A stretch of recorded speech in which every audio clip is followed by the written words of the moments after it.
All right, Commitment 2016 coverage now. And the latest national ABC News Washington Post poll shows that if the general election were held today, Donald Trump, by a very slim 2-point margin, would defeat Hillary Clinton in the race for the White House, 46 to 44%. This is a major shift since the same poll in March showed Clinton leading Trump by 9 points. Now, if the new numbers show that some Republicans are starting to come around to Trump's candidacy, that argument could be furthered today with the announcement from Congressman Frank Guinta that he is endorsing Donald Trump for president.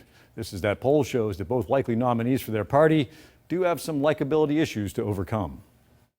We have a serious challenge ahead of our nation. And be it immigration, veterans issues, or tackling the addiction crisis, Congressman Frank Guinta says given the apparent choice, he's made his. When I look at the two candidates between Donald Trump and Hillary Clinton, I think Donald Trump will best reflect the needs of our state in New Hampshire as well as the country in those important areas. Guinta also thinks more people are getting more comfortable with the idea of a Trump presidency. And despite a presidential campaign that has been a lightning rod of controversy, the 1st District Congressman says that he wouldn't urge Trump to change much. He's a different kind of candidate, and that's attracted a lot of people within the party and to the party. So I'll leave it up to him to determine what he thinks is best. According to the latest Washington Post ABC News poll, Trump and Clinton are in a statistical dead heat.